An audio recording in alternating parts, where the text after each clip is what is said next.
Langit di atas kota sudah gelap, tapi lampu-lampu jalan di perkampungan padat itu seolah enggan menyala. Dito, 25 tahun, menghela napas panjang. Kakinya yang hanya beralas sandal jepit lelah melangkah. Tubuhnya kuyup oleh keringat setelah seharian mencari barang rongsokan. Sudah sepekan ini dia tak bisa membawa pulang cukup uang, hanya cukup untuk membeli sebungkus nasi dan lauk seadanya. Hidup Dito adalah sebuah siklus yang memilukan. Setiap pagi, ia bangun dengan harapan baru, lalu malamnya kembali ke gubuk sempitnya dengan tangan hampa. Ia seringkali menjadi bahan tertawaan para tetangga. Mereka menatapnya dari balik pagar rumah, berbisik-bisik. Itu si Dito, miskin kok betah amat. Hinaan itu seperti duri yang terus menusuk hatinya. Ia ingin kaya, ia ingin sukses, ia ingin membuktikan pada semua orang bahwa ia bukan pecundang. Malam ini, rasa lapar di perutnya terasa lebih menusuk dari biasanya. Dito memijat pelipisnya, pusing memikirkan bagaimana caranya agar ia bisa bertahan hidup besok. Ketika melewati sebuah gang sempit yang gelap, matanya menangkap sesuatu yang berkilar di tumpukan sampah. Sebuah benda aneh, terbungkus kain hitam kumal, tergeletak di sana. Apa itu? Gumamnya. Dengan ragu, Dito mendekat. Dia menyingkirkan sampah yang menutupi benda itu. Jantungnya berdebar kencang saat melihat isinya. Itu bukan perhiasan atau uang, melainkan sebuah patung kecil. Patung seorang kakek tua yang sedang duduk bersila, terbuat dari kayu jati dengan ukiran yang sangat detil. Patung itu terlihat sangat tua, tapi matanya yang terbuat dari batu merah tampak hidup dan memancarkan aura aneh yang begitu kuat. Awalnya Dito ingin mengabaikannya, tapi entah mengapa, ada dorongan aneh yang memaksanya untuk membawa patung itu pulang. Mungkin ini bisa dijual, pikirnya. Ia memasukkan patung itu ke dalam karungnya, merasakan sebuah beban berat yang tiba-tiba menempel di bahunya. Ketika ia sampai di gubuknya, malam sudah semakin larut. Dito menatap patung kakek tua itu lekat-lekat. Patung itu seolah membalas tatapannya, membuat Dito merinding. Ia meletakkan patung itu di sudut kamar, lalu merebahkan tubuhnya yang lelah. Pikirannya melayang. Ia memejamkan mata, memimpikan hidup yang lebih baik, sebuah ruah yang layak, uang yang melimpah, dan semua orang yang menaruh hormat kepadanya. Tanpa Dito sadari, di sudut kamarnya, mata merah patung kakek tua itu berkedip, memancarkan cahaya samar yang menerangi kegelapan. Dito tidak tahu, patung itu bukan sekadar patung biasa. Patung itu adalah awal dari sebuah babak baru dalam hidupnya, sebuah babak yang akan mengubah segalanya, dari miskin menjadi kaya, dari hidup menjadi mati. Dito tidak tahu, patung itu bukan sekadar patung biasa. Patung itu adalah awal dari sebuah babak baru dalam hidupnya, sebuah babak yang akan mengubah segalanya, dari miskin menjadi kaya, dari hidup menjadi mati. Matahari pagi menyusup melalui celah-celah dinding gubuk Dito, membangunkannya dari tidur yang tak nyenyak. Ia mengusap matanya, masih merasakan sisa-sisa kelelahan dari hari sebelumnya. Pandangannya langsung tertuju pada patung kakek tua yang ia temukan semalam. Patung itu tampak sama, tak ada yang berubah. Dito mengedikkan bahu, berpikir untuk menjualnya di pasar loak hari ini. Ia beranjak dari tempat tidurnya, menghela napas, bersiap untuk menghadapi hari yang sama seperti biasanya. Namun, saat kakinya menapak lantai, ada sesuatu yang terasa aneh. Ia melihat sebuah benda berwarna coklat gelap di bawah kasurnya. Benda itu terlihat seperti tas koper tua. Dito mengerutkan kening. Ia tidak pernah memiliki koper semacam itu. Dengan hati-hati, Dito membungkuk dan menarik koper itu. Debu tebal menempel di permukaannya, seolah koper itu sudah ada di sana selama bertahun-tahun. Dito membuka koper itu perlahan. Jantungnya berdegup kencang. Ia mengintip ke dalam. Matanya terbelalak. Di dalam koper itu, tumpukan uang kertas 100 ribuan tersusun rapi.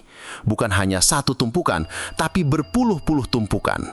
Dito mengambil selembar uang itu, membolak-balikannya, memastikan itu bukan uang mainan. Uang itu terasa nyata, berbau baru, dan memiliki hologram yang jelas. Ini tidak mungkin, bisiknya. Suaranya bergetar. Dito menggali lebih dalam dan ia menemukan lebih banyak lagi. Uang itu memenuhi seluruh koper. Jumlahnya sangat banyak, jauh lebih banyak dari yang bisa ia bayangkan. Uang yang bahkan tidak bisa ia dapatkan seumur hidupnya. Dito kembali menoleh ke arah patung kakek tua. Patung itu masih di sana, duduk tenang di sudut kamar, seolah tak terjadi apa-apa. Namun Dito merasa patung itu tersenyum, seolah tahu apa yang baru saja ia temukan. Dito langsung ketakutan. Ia menyadari penemuan patung ini adalah sebuah kebetulan yang terlalu aneh. Mungkinkah patung ini yang membawa keberuntungan padanya? Pikirannya dipenuhi berbagai spekulasi. Haruskah ia melaporkannya? Tapi kepada siapa? Siapa yang akan percaya bahwa ia menemukan uang sebanyak ini? Bagaimana jika itu hanya jebakan? Setelah berpikir panjang, Dito memutuskan untuk menyimpan uang itu. Ia tahu ini adalah kesempatan satu-satunya untuk mengubah hidupnya. Kekayaan yang tiba-tiba ini terasa seperti mimpi, sebuah hadiah dari semesta. Ia memeluk koper itu erat-erat, matanya berkaca-kaca. Semua penderitaannya, semua hinaan yang ia terima akan berakhir hari ini. Malam harinya, Dito tidak bisa tidur, bukan karena lapar, tapi karena kegembiraan. Ia membayangkan hidupnya yang akan berubah total. Ia akan membeli rumah baru, mobil, dan apapun yang ia inginkan. Ia tak sabar untuk pamer pada para tetangga yang dulu meremehkannya. Dito tak tahu, kegembiraan ini adalah awal dari sebuah tragedi. Ia baru saja menandatangani kontrak dengan iblis, dan patung kakek tua itu adalah saksinya. Dito menghabiskan semalaman penuh, duduk di lantai gubuknya, mengamati tumpukan uang di dalam koper. Ia belum bisa mencernanya. Ini adalah mimpi yang terlalu nyata. Pagi itu, dengan wajah pucat dan mata merah karena kurang tidur, Dito keluar dari gubuknya. Bukan untuk mencari rongsokan, melainkan untuk sebuah misi baru, membeli ponsel pintar. Ia berjalan ke pusat kota, merasakan tatapan aneh dari para tetangga yang terkejut melihatnya berjalan tanpa karung rongsokan. Beberapa dari mereka berbisik-bisik, "Kemana dia? Tumben sekali." Dito mengabaikan mereka. Ia kini punya tujuan. Di sebuah toko elektronik, Dito merasa seperti orang udik. Penampilannya yang lusuh, bajunya yang robek, dan sandalnya yang putus membuatnya menjadi pusat perhatian. Kasir itu menatapnya dengan pandangan meremehkan, seolah Dito tak punya uang sepeser pun untuk membeli ponsel. "Mau beli apa, Mas?" tanya kasir itu dengan nada malas. "Saya mau beli ponsel yang paling mahal," jawab Dito dengan suara bergetar. Kasir itu tertawa kecil, diikuti oleh beberapa pelanggan lain. "Jangan bercanda, Mas, nanti uangnya kurang," ujarnya sinis. Dito tidak mengatakan apa-apa. Ia hanya mengeluarkan selembar uang 100 ribuan dari saku celananya dan meletakkannya di atas meja. Kasir itu terdiam, tatapannya berubah. Ia melihat Dito dengan pandangan heran. Kemudian, Dito mengeluarkan lagi satu lembar, lalu satu lagi, hingga tumpukan uang ratusan ribu itu memenuhi meja kasir. Mata kasir itu terbelalak, wajahnya yang semula sombong kini berubah pucat. Ia mulai menghitung uang Dito, tangannya gemetar. Para pelanggan di belakangnya terdiam, menyaksikan adegan yang tak masuk akal itu. Dito yang mereka kenal sebagai pemulung, kini membayar ponsel mahal dengan uang tunai. Setelah membayar lunas, Dito berjalan keluar toko dengan kepala tegak. Ia tak lagi merasa malu. Ia tahu uang ini adalah kekuatannya. Ia akan menggunakan uang ini untuk membalas semua penghinaan yang ia terima. Di jalan, Dito melihat para tetangganya yang tadi berbisik-bisik. Kini, mereka menatapnya dengan tatapan iri. Dito tersenyum sinis. Ia membalas tatapan mereka dengan pandangan merendahkan, persis seperti yang sering mereka berikan kepadanya. Malam itu, Dito tidak kembali ke gubuknya. Ia menyewa sebuah kamar hotel berbintang 5. Ia memesan makanan mahal yang selama ini hanya bisa ia impikan. Ia mandi air hangat di bak mandi yang luas. Untuk pertama kalinya dalam hidupnya, ia merasa menjadi manusia seutuhnya. Dito merebahkan tubuhnya di kasur empuk, memikirkan rencana masa depannya. Ia akan membeli rumah mewah, mobil sport, dan segala yang ia inginkan. Ia akan menjadi orang yang paling dihormati di kota itu. Ia akan menjadi raja kota. Namun, saat ia memejamkan mata, ia melihat bayangan patung kakek tua itu. Patung itu tersenyum, matanya yang merah menyala seolah mengucapkan, "Ini baru permulaan, Dito. Kau sudah menandatangani kontrak." Dito tersentak. Ia membuka mata, jantungnya berdebar kencang. Ia menyadari ada sesuatu yang tidak beres. Kekayaan ini datang terlalu mudah, dan ia tahu di dunia ini tidak ada yang gratis. Teror itu belum dimulai, tapi Dito sudah merasakan hawa dingin yang merayap di punggungnya. Dito kini tinggal di sebuah apartemen mewah. Pemandangan kota yang gemerlap membentang di bawah kakinya. Hidupnya berubah 180 derajat. Ia tak lagi makan nasi bungkus, melainkan steak mahal. Pakaiannya bukan lagi baju lusuh, melainkan kemeja sutra dan jas mahal. Namun, di balik semua kemewahan itu, ada kekosongan yang tak bisa ia jelaskan. Ia mencoba menikmati kekayaannya, membeli mobil sport baru, jam tangan mewah, dan mengadakan pesta besar-besaran. Para tetangga yang dulu menghinanya kini datang menjilat. Mereka memuji Dito, menganggapnya pahlawan karena berhasil mengubah nasibnya. Dito menikmati setiap pujian itu, setiap senyum palsu yang mereka berikan. Ia merasa menang. Namun, di tengah-tengah semua itu, ada satu hal yang terus mengganggu pikirannya. Patung kakek tua. Patung itu kini ia simpan di sebuah lemari kaca di ruang tamu apartemennya. Setiap kali Dito melewati lemari itu, ia merasa patung itu seperti mengawasinya. Mata merahnya yang terbuat dari batu itu seolah hidup mengikuti setiap gerak-geriknya. Dito mencoba mengabaikannya, mengatakan pada dirinya sendiri bahwa itu hanya imajinasinya. Suatu malam, Dito terbangun dari tidur. Ia merasa haus dan beranjak ke dapur untuk minum. Saat ia melewati ruang tamu, ia melihat sebuah bayangan di kaca lemari. Bayangan itu mirip bayangan patung kakek tua itu, tapi dengan ukuran yang jauh lebih besar. Dito menelan ludah. Ia mencoba menyalakan lampu, tapi listrik tiba-tiba padam. Di tengah kegelapan, Dito mendengar suara langkah kaki. Langkah itu terdengar berat dan menyeret, seolah-olah seseorang berjalan dengan susah payah.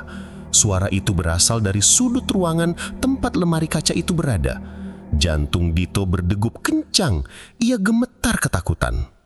"Siapa di sana?" bisik Dito, suaranya tercekak. Tak ada jawaban, hanya suara langkah yang semakin mendekat. Dito mencoba menyalakan senter dari ponselnya, tapi ponsel itu mati. Dito panik. Ia mundur perlahan hingga punggungnya menabrak dinding. Suara langkah itu berhenti. Lalu dari kegelapan muncul sepasang mata merah menyala. Mata itu bukan lagi dari patung, melainkan sepasang mata yang hidup. Mata itu menatap Dito dengan penuh amarah. Dito melihat wajah yang keriput dan penuh kebencian, wajah yang sangat mirip dengan patung kakek tua yang ia simpan. "Kau pikir kekayaan ini gratis?" Sebuah suara serak dan dingin terdengar dari kegelapan. "Aku akan mengambil nyawamu perlahan-lahan, Dito, satu persatu." Dito berteriak ketakutan. Ia berlari ke kamar, mengunci pintu dan bersembunyi di bawah selimut. Teror yang ia rasakan di gubuknya dulu kini terasa ribuan kali lebih nyata. Dito tidak tahu apakah ia bermimpi atau tidak, tapi rasa takut itu sangat nyata. Esok paginya, Dito terbangun. Lampu kembali menyala dan patung itu masih ada di dalam lemari kaca. Tidak ada yang aneh. Namun, saat ia melihat bayangannya di cermin, ia melihat cakaran merah di lehernya. Cakaran itu terasa perih dan Dito tahu itu bukanlah mimpi. Kekayaan itu datang dengan harga yang mahal dan Dito kini harus membayarnya. Dito mulai mengalami paranoia. Ia memasang kamera pengawas di seluruh sudut apartemennya, berharap bisa menangkap bukti teror yang ia alami. Ia bahkan membayar seorang paranormal untuk membersihkan apartemennya. Tapi semua sia-sia. Setelah paranormal itu pergi, teror justru semakin menjadi-jadi. Setiap malam, Dito dihantui suara-suara aneh. Suara tawa serak, suara piring jatuh, suara benda-benda bergeser, dan yang paling mengerikan, suara bisikan yang memanggil namanya. "Dito, kau tak bisa lari," bisik suara itu di telinganya. Dito tidak bisa lagi tidur. Kantong matanya menghitam, wajahnya pucat pasi. Ia menyewa bodyguard untuk menjaganya 24 jam. Tapi para bodyguard itu tak melihat apa-apa. Mereka menganggap Dito gila. Suatu malam, Dito sedang menonton TV di ruang tamu. Tiba-tiba, layar TV-nya berubah menjadi statis. Di tengah layar yang penuh dengan bintik-bintik putih itu, muncul wajah patung kakek tua. Matanya yang merah menyala menatap Dito lekat-lekat. "Kau melupakanku," bisik suara itu dari speaker TV. "Kau tak menghargai kekayaan yang kuberikan. Kau hanya sibuk dengan hal-hal duniawi." Dito berteriak histeris, melempar remote TV hingga pecah. Ia berlari ke lemari kaca, ingin menghancurkan patung itu. Tapi saat ia mencoba menyentuhnya, tangannya terasa seperti terbakar. Patung itu mengeluarkan aura panas yang begitu kuat. Dito putus asa. Ia tahu ia tak bisa lari dari teror ini. Ia harus menemukan cara untuk menghentikannya. Ia mulai berpikir tentang asal-usul patung itu. Siapa kakek tua itu? Mengapa patung itu bisa memberikan kekayaan, tapi juga teror yang mengerikan? Dito memutuskan untuk kembali ke tempat ia menemukan patung itu. Gang sempit di dekat kali. Ia berpikir mungkin ada petunjuk di sana. Ketika ia sampai di sana, gang itu terasa lebih gelap dan lebih dingin dari biasanya. Dito menelusuri setiap sudut hingga matanya menangkap sesuatu yang terukir di dinding. Sebuah ukiran kuno yang sudah hampir pudar. Ukiran itu menggambarkan seorang kakek tua yang sedang duduk bersila, persis seperti patung yang ia miliki. Di bawah ukiran itu terdapat tulisan kuno. Dito tak bisa membacanya, tapi ia mengambil foto tulisan itu dengan ponselnya. Saat ia berbalik untuk pergi, sebuah bayangan hitam melintas di depannya. Bayangan itu sangat cepat, seolah melayang.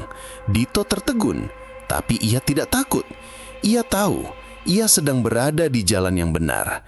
Ia harus menemukan arti dari tulisan itu. Dito kembali ke apartemennya, hatinya dipenuhi tekad.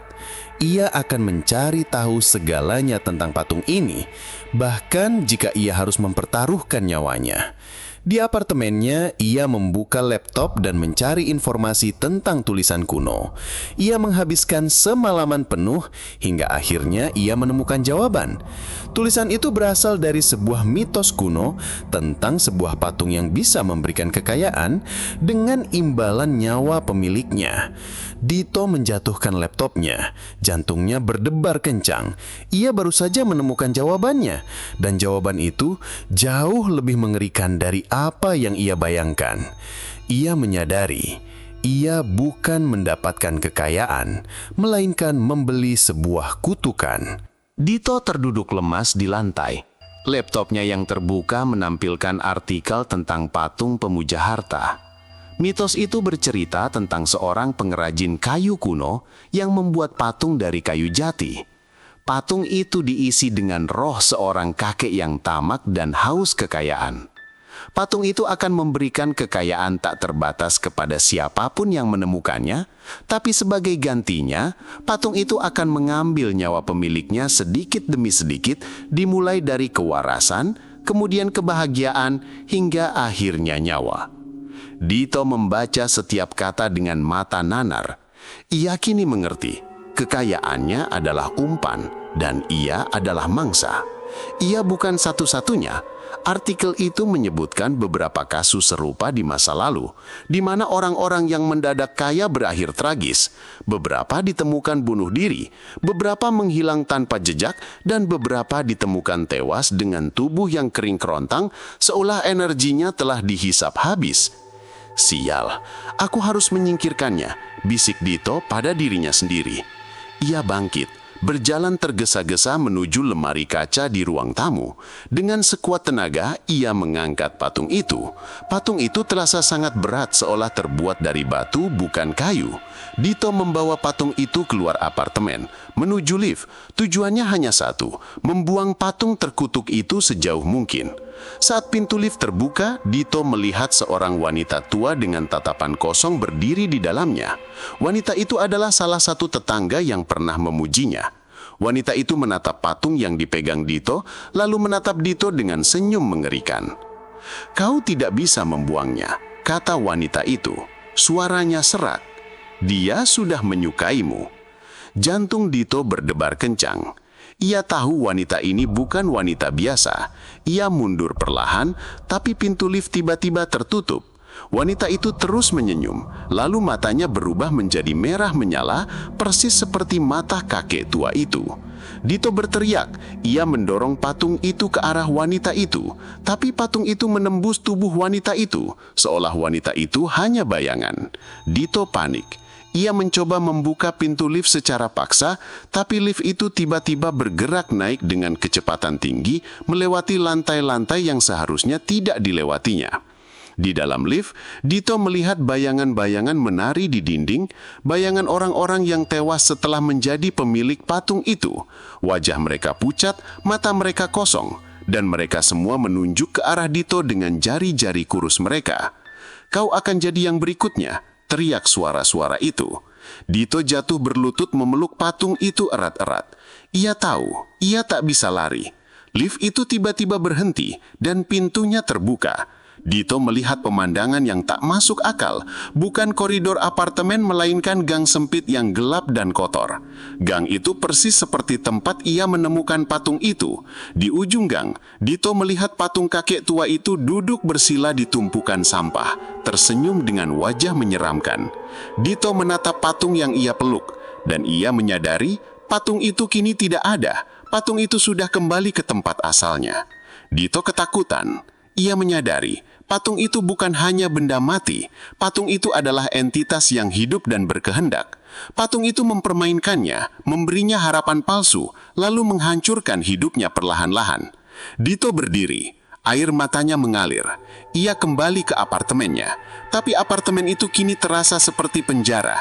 Penjara yang terbuat dari emas, penjara yang ia ciptakan sendiri. Dito kini tak lagi peduli dengan kemewahan. Ia menjadi sosok yang paranoid, takut berada di dalam apartemennya sendiri. Setiap malam ia tidak bisa tidur, dihantui bayangan kakek tua dan bisikan-bisikan yang semakin jelas. Kekayaan yang ia miliki kini terasa seperti belenggu yang mengikatnya pada teror tak berujung. Ia tahu ia harus mencari bantuan, bukan dari paranormal atau bodyguard, melainkan dari sumber yang mungkin bisa memahami kutukan ini. Ia teringat pada sosok kakek tua penjaga masjid di kampungnya. Kakek itu dikenal sebagai orang yang sangat berilmu, bijaksana, dan memiliki pemahaman mendalam tentang hal-hal gaib. Dito tahu, ini adalah satu-satunya harapannya. Dengan penampilan acak-acakan dan mata merah yang cekung, Dito menyetir mobil mewahnya menuju kampungnya. Di tengah perjalanan, mobilnya tiba-tiba mogok di sebuah jalan sepi. Dito mencoba menyalakan mesinnya berulang kali, tapi tak ada respon. Tiba-tiba, ia mendengar suara ketukan dari jendela samping. Dito menoleh. Ia melihat bayangan seorang kakek tua yang wajahnya samar menempel di kaca jendela. Bayangan itu tersenyum dengan seringai menyeramkan. Dito berteriak, menggerakkan mobilnya dengan panik. Ia menginjak gas, tapi mobil itu tetap tak bergerak. Ia melirik spion, dan di kursi belakang, ia melihat refleksi patung kakek tua itu duduk di kursi belakang, seolah menemaninya dalam perjalanan. "Kau tidak bisa lari dariku," bisik suara serak itu di telinga Dito. "Kau sudah milikku." Dito gemetar ketakutan. Ia keluar dari mobilnya, berlari sejauh mungkin. Ia tak peduli lagi dengan mobilnya yang mahal. Ia hanya ingin menyelamatkan nyawanya. Ia terus berlari hingga ia sampai di kampungnya. Ia langsung menuju masjid dan melihat kakek penjaga masjid sedang duduk di teras. "Kakek," panggil Dito dengan napas tersengal-sengal. "Tolong saya, kek. Saya sedang dalam masalah besar." Kakek penjaga masjid menoleh. Tatap matanya begitu tajam dan seolah bisa menembus jiwa Dito. Ia melihat ketakutan yang begitu dalam di mata Dito. Dan ia tahu masalah yang Dito hadapi bukanlah masalah biasa. "Ada sesuatu yang datang bersamamu, nak. Sesuatu yang gelap dan haus." Dito terkejut. Ia tak tahu bagaimana kakek itu bisa tahu. Dito menceritakan semuanya, dari penemuan patung itu, kekayaan yang tiba-tiba, hingga teror-teror yang menghantuinya. Kakek itu mendengarkan dengan seksama, sesekali mengangguk. Patung itu adalah mediana, media bagi entitas jahat untuk mengambil alih hidupmu. Setiap kali kau menikmati kekayaan yang ia berikan, ia akan mengambil sedikit dari dirimu, jiwamu, akal sehatmu, kebahagiaanmu." Kakek itu lalu menyarankan Dito untuk melakukan sebuah ritual untuk mengusir entitas itu. Dito setuju tanpa ragu. Ia akan melakukan apa saja untuk terbebas dari kutukan ini. Namun, saat mereka berdua memulai ritual, kakek penjaga masjid tiba-tiba terdiam. Matanya terbelalak, menatap Dito dengan ngeri. Dito bingung. "Ada apa, kek?" tanya Dito. Kakek itu tidak menjawab. Ia hanya menunjuk ke arah cermin yang ada di sudut ruangan. Dito menoleh. Ia melihat bayangannya di cermin. Tapi itu bukan bayangannya. Itu adalah bayangan seorang kakek tua yang tersenyum dengan mata merah menyala. Di belakang bayangan itu, ada kakek penjaga masjid yang juga menatapnya dengan pandangan kosong. Wajahnya pucat dan matanya mulai memancarkan cahaya merah. Kakek itu bukan lagi dirinya sendiri. Ia sudah dirasuki. "Kau tidak bisa lari." Sebuah suara serak keluar dari mulut kakek penjaga masjid. "Kau milikku, Dito. Kau sudah terlalu dalam."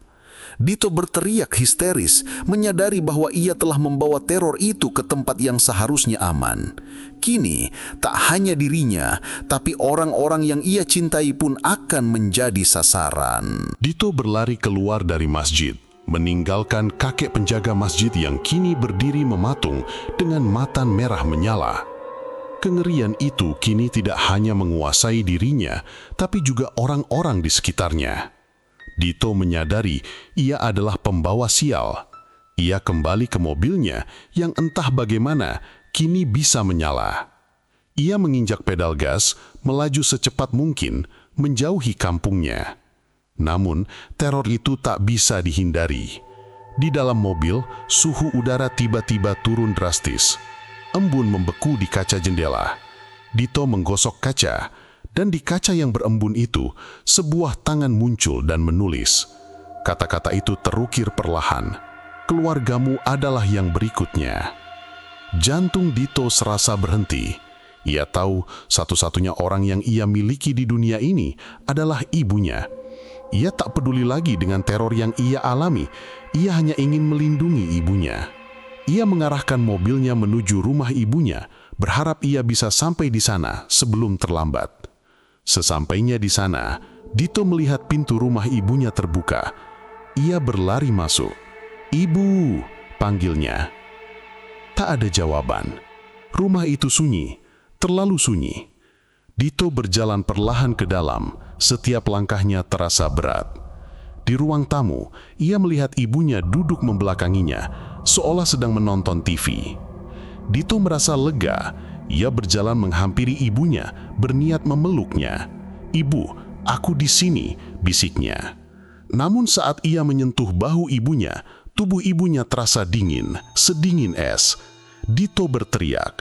Ia membalikkan tubuh ibunya, dan wajah ibunya pucat pasi, matanya terbuka lebar dan kosong. Di dadanya terukir sebuah tulisan, "Kau terlambat, Dito." Dito tersentak, jatuh ke belakang. Air matanya mengalir deras. Ia melihat ke arah patung kakek tua itu yang kini duduk di atas meja ruang tamu, tersenyum sinis. Patung itu tidak pernah ia bawa pulang ke rumah ini. Patung itu ada di sini untuk mengambil nyawa orang yang paling ia cintai. "Aku akan membunuhmu," teriak Dito, suaranya pecah. Ia mengambil vas bunga di dekatnya dan melemparkannya ke patung itu. Vas itu pecah berkeping-keping, tetapi patung itu tidak tergores sama sekali. Patung itu hanya bergetar, dan suara tawa serak yang sangat kencang memenuhi ruangan. "Kau tidak bisa membunuhku, Dito," bisik suara itu di telinga Dito. "Aku adalah bagian dari dirimu sekarang. Semakin kau membenci kekayaan ini, semakin kuat aku." Dito menyadari, patung itu tidak hanya mengambil nyawa orang-orang di sekitarnya, tapi juga perlahan-lahan menghancurkan kewarasannya. Di luar, sirine polisi terdengar. Dito tahu ia telah terperangkap dalam jebakan iblis. Ia adalah satu-satunya orang yang ada di sana, dan ia akan dianggap sebagai pembunuh. Di tengah keputusasaannya, Dito melihat bayangan kakek tua dari patung itu berdiri di belakang ibunya, tersenyum dengan wajah yang puas. Dito kini tak punya apa-apa lagi. Ia kehilangan ibunya, dan ia akan kehilangan kebebasannya. ia menyadari kekayaan yang ia dapatkan telah merenggut segalanya. Dito kini menjadi buronan. Ia melarikan diri dari rumah ibunya, menghindari polisi yang mengejarnya. Berita tentang pemuda miskin mendadak kaya yang membunuh ibunya tersebar luas di media. Dito tak bisa kembali ke apartemen mewahnya, tak bisa meminta bantuan siapapun. Ia bersembunyi di gang-gang gelap, tempat ia pernah memulung dulu. Tapi bahkan di sana, ia tidak bisa lari dari teror itu. Setiap kali ia memejamkan mata, ia melihat wajah ibunya yang pucat. Ia mendengar suara bisikan kakek tua yang berbisik di telinganya. "Aku sudah memberimu segalanya, kau harus membayar. Kau akan mati, Dito." Dito menyadari patung itu tidak hanya mengambil nyawa orang-orang di sekitarnya, tapi juga perlahan-lahan menghancurkan kewarasannya. Ia mulai melihat kakek tua itu di mana-mana, di cermin, di bayangan yang menempel di dinding, bahkan di genangan air kotor. Wajahnya yang keriput dan matanya yang merah menyala selalu menatapnya dengan penuh kebencian. Suatu malam, Dito bersembunyi di sebuah bangunan tua yang terbengkalai. Ia merasa sangat lelah dan lapar. Ia jatuh berlutut, menangis. Ia menyesali semua yang telah ia lakukan. Ia menyesali saat ia mengambil patung itu. Ia menyesali saat ia menginginkan kekayaan. Di tengah keputusasaannya, Dito melihat seberkas cahaya. Cahaya itu berasal dari sebuah ruangan di lantai atas. Dito ragu, tapi ia memutuskan untuk mendekatinya. Ia berjalan perlahan, menaiki tangga yang berderit. Di dalam ruangan, ia melihat seorang wanita tua. Wanita itu sedang duduk bersila di tengah ruangan, dikelilingi oleh lilin-lilin. Wanita itu membuka matanya. Matanya tidak merah menyala seperti mata kakek tua itu, melainkan putih dan buta. Wanita itu tidak bisa melihat Dito, tapi ia bisa merasakan kehadiran Dito. "Aku sudah menunggumu, Dito," kata wanita itu. Suaranya serak dan tua, tapi menenangkan. "Aku sudah menunggumu, Dito. Aku tahu tentang patung itu. Aku adalah orang yang membuangnya, berharap tak ada lagi korban." Dito terkejut. "Anda yang membuangnya?" Wanita itu mengangguk. Ia menceritakan kisahnya. Ia adalah keturunan terakhir dari keluarga yang menjaga rahasia tentang patung itu. Bertahun-tahun yang lalu, ia menemukan patung itu dan hampir menjadi korban. Tapi ia berhasil melarikan diri dengan buta sebagai gantinya. Patung itu tidak bisa dihancurkan.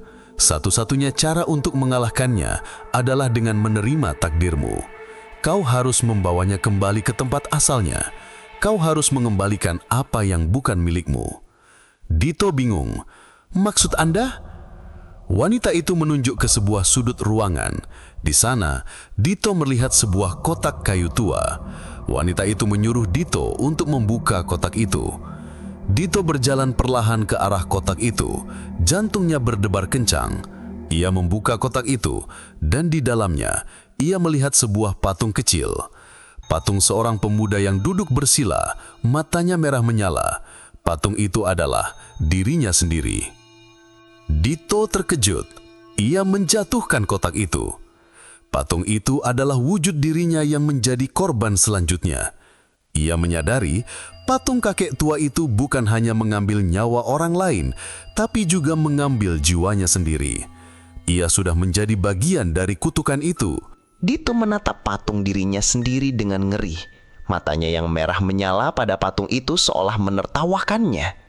Wanita tua itu menjelaskan, patung itu menukar jiwa, nak. Jiwanya yang haus akan kekayaan telah mengambil alih dirimu, dan jiwamu yang murni perlahan-lahan dipindahkan ke patung itu. Kau bukan lagi Dito seutuhnya.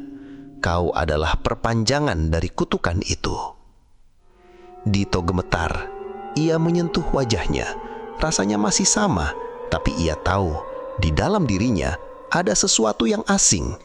Jiwa kakek tua itu telah merasuki dirinya, sementara jiwanya sendiri kini terperangkap dalam patung.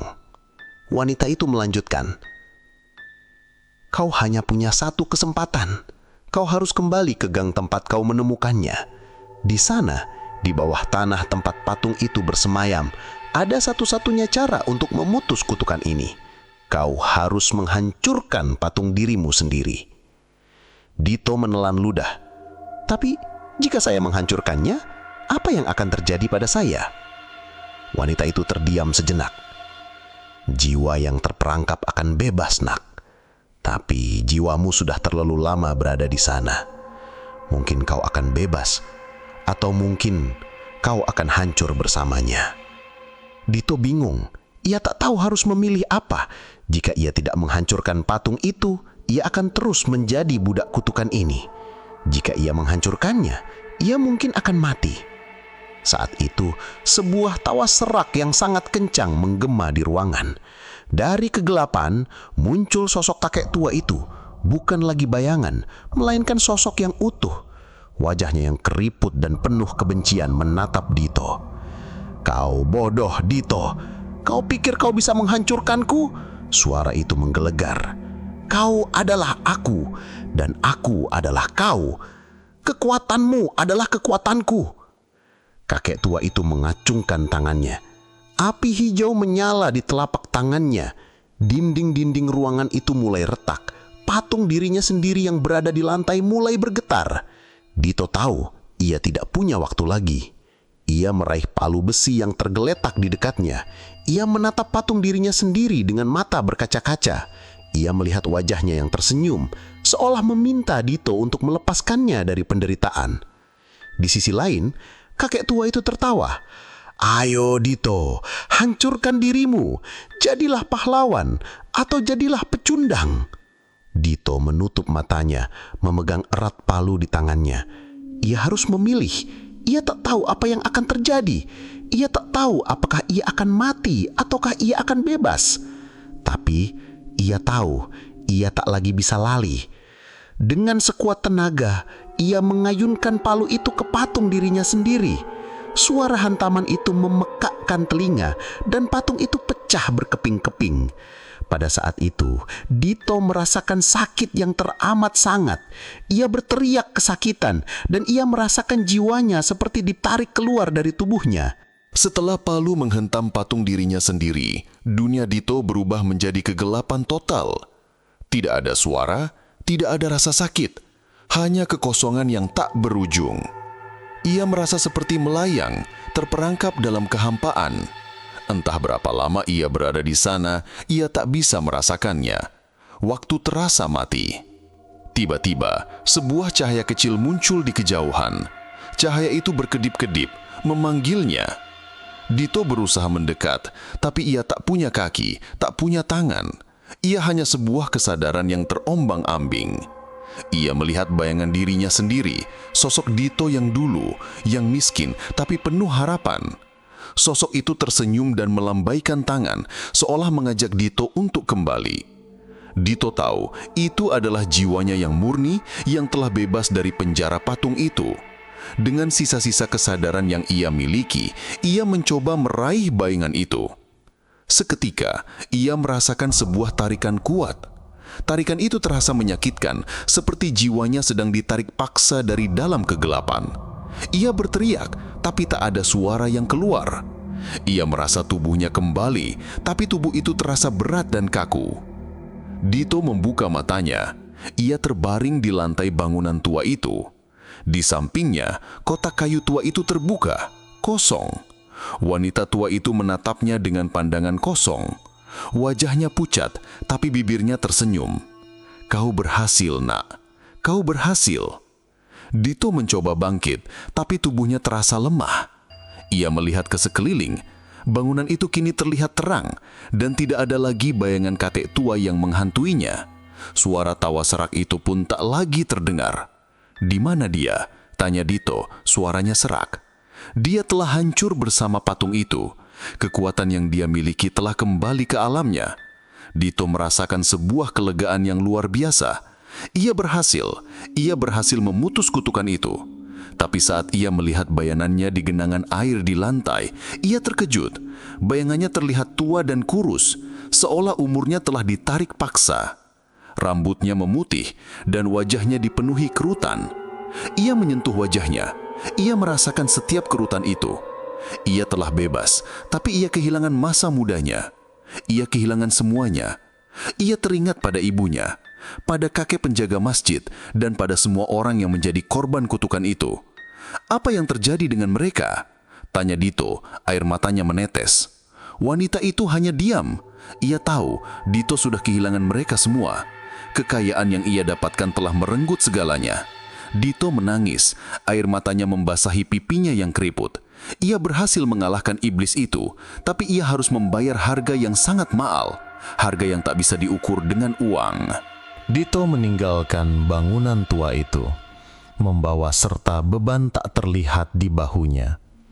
Ia berhasil mengalahkan kutukan itu, tapi ia kehilangan segalanya. Wajahnya yang tua dan tubuhnya yang rapuh adalah bukti nyata dari harga yang harus ia bayar. Ia bukan lagi pemuda yang miskin dan penuh harapan. Ia adalah Dito yang baru, Dito yang dihancurkan oleh keserakahan. Ia tak punya tujuan. Ia tak bisa kembali ke kehidupannya yang lama, dan ia tak punya tempat di kehidupan barunya. Ia berjalan di jalanan kota, seperti orang asing. Tak ada yang mengenalinya. Mereka melihat seorang kakek tua yang berjalan tertatih-tatih, bukan Dito, pemuda miskin yang mendadak kaya. Ia berhenti di depan sebuah toko elektronik, tempat ia dulu membeli ponsel pertamanya. Ia melihat bayangannya di kaca jendela. Rambutnya memutih dan wajahnya dipenuhi kerutan. Ia menyentuh wajahnya, merasakan setiap kerutan itu. Ia adalah orang asing bagi dirinya sendiri. Dito berjalan menuju sebuah gang yang dulu menjadi saksi bisu awal mula petualangannya. Gang itu tampak sama, gelap dan kotor. Di sana, Dito melihat karung rongsokan yang dulu selalu ia bawa. Ia tersenyum getir. Ia sudah kembali ke tempat asalnya, tapi ia bukan lagi orang yang sama. Ia duduk di atas tumpukan sampah, tempat ia dulu menemukan patung terkutuk itu. Ia merasa sangat lelah. Ia tidak lapar, tidak haus, ia hanya lelah. Ia memejamkan matanya, membiarkan kenangan-kenangan pahit itu membanjiri pikirannya. Kenangan tentang ibunya, tentang kakek penjaga masjid, dan tentang semua orang yang menjadi korban kutukan itu. Saat ia memejamkan mata, ia mendengar sebuah suara yang sangat familiar, suara seorang anak kecil yang memanggil namanya. Dito membuka matanya. Ia melihat sosok anak kecil yang tersenyum. Anak itu adalah dirinya saat masih kecil, saat ia masih polos dan belum terjamah oleh keserakahan. Anak kecil itu mendekatinya, memegang tangannya. "Jangan takut," bisik anak itu. "Kita sudah bebas." Dito menatap anak kecil itu dengan mata berkaca-kaca. Ia tidak tahu apakah itu nyata atau hanya halusinasi, tapi ia merasa damai. Untuk pertama kalinya, dalam waktu yang sangat lama, ia merasa damai. Di tengah kegelapan, Dito melihat seberkas cahaya terang. Cahaya itu memanggilnya, dan ia tahu itu adalah akhir dari perjalanannya. Ia membiarkan jiwanya meninggalkan tubuhnya. Tubuhnya yang tua dan rapuh jatuh ke samping. Keesokan harinya, sebuah berita mengejutkan muncul di surat kabar. Pemulung tua ditemukan tewas di gang sempit, diduga bunuh diri. Tak ada yang tahu bahwa pemulung tua itu adalah Dito, pemuda yang mendadak kaya dan menghilang tanpa jejak. Epilog. Beberapa hari kemudian, seorang anak kecil yang sedang bermain di gang itu menemukan sebuah patung. Patung seorang kakek tua yang sedang duduk bersila, matanya merah menyala. Anak itu mengambil patung itu dan membawanya pulang, tanpa menyadari bahwa ia baru saja menemukan sebuah kutukan, dan kisah baru akan segera dimulai.